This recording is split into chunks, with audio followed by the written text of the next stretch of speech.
Lucas 23.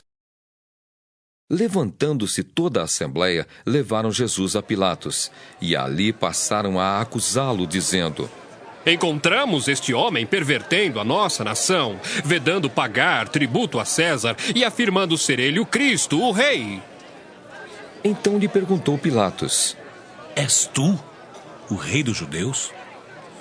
Respondeu Jesus: Tu dizes.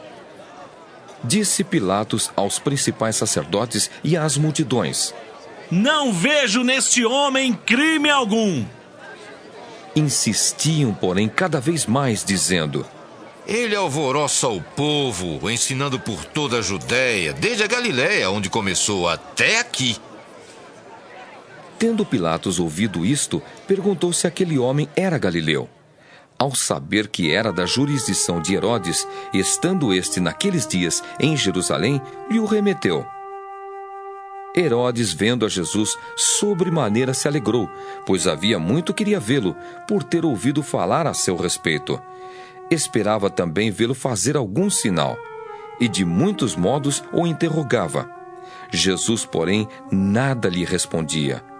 Os principais sacerdotes e os escribas ali presentes o acusavam com grande veemência.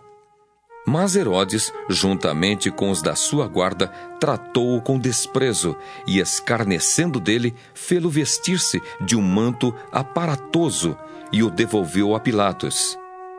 Naquele mesmo dia, Herodes e Pilatos se reconciliaram, pois antes viviam inimizados um com o outro.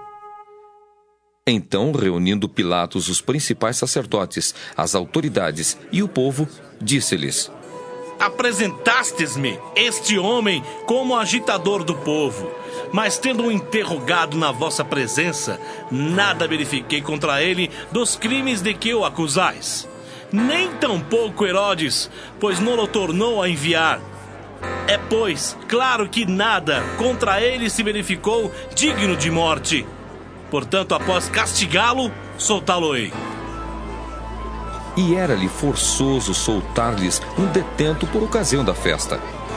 Toda a multidão, porém, gritava: Fora com este! Solta-nos Barrabás! Barrabás estava no cárcere por causa de uma sedição na cidade e também por homicídio.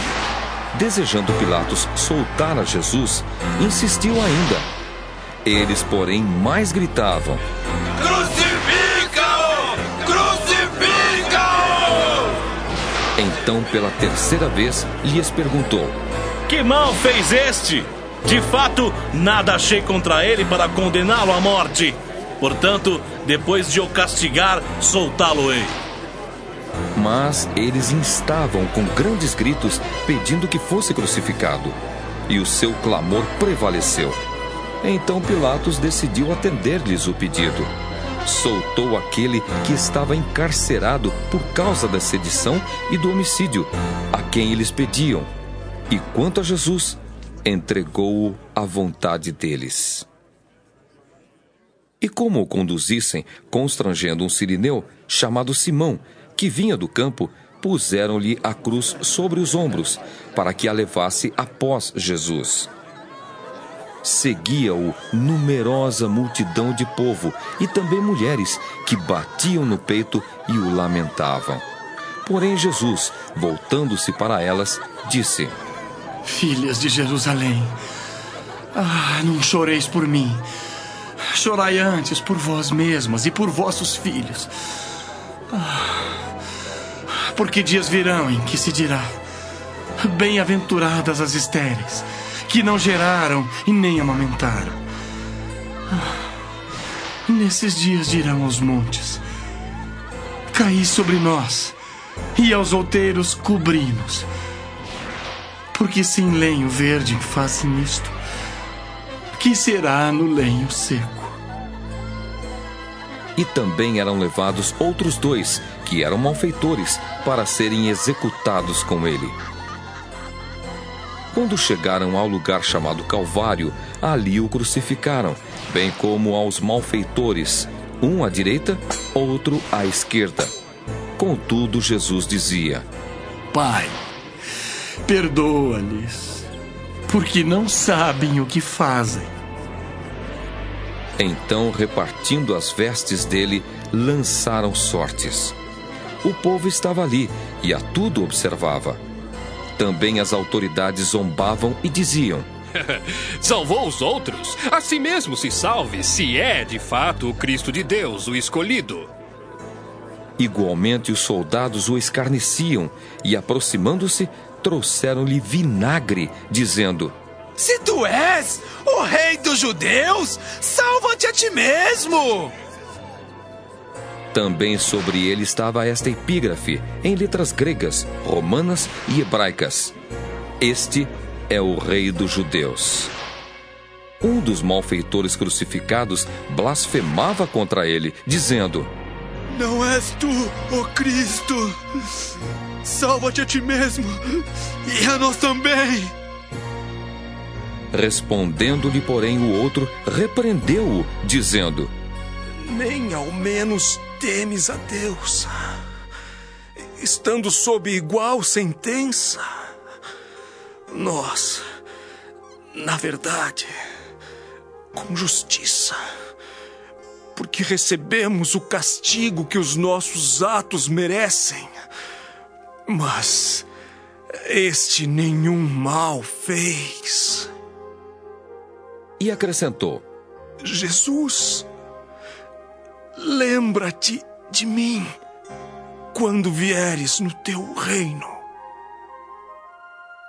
Jesus lhe respondeu: Em verdade te digo que hoje estarás comigo no paraíso.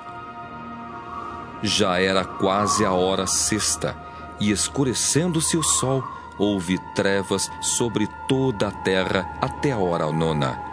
E rasgou-se pelo meio o véu do santuário. Então Jesus clamou em alta voz: Pai, nas tuas mãos entrego o meu espírito. E dito isto, expirou. Vendo o centurião o que tinha acontecido, deu glória a Deus, dizendo: Verdadeiramente, este homem era justo. E todas as multidões reunidas para este espetáculo, vendo o que havia acontecido, retiraram-se a lamentar, batendo nos peitos. Entretanto, todos os conhecidos de Jesus e as mulheres que o tinham seguido desde a Galileia permaneceram a contemplar de longe estas coisas. E eis que certo homem, chamado José, membro do Sinédrio, homem bom e justo, que não tinha concordado com o desígnio e ação dos outros, natural de Arimateia, cidade dos judeus, e que esperava o reino de Deus.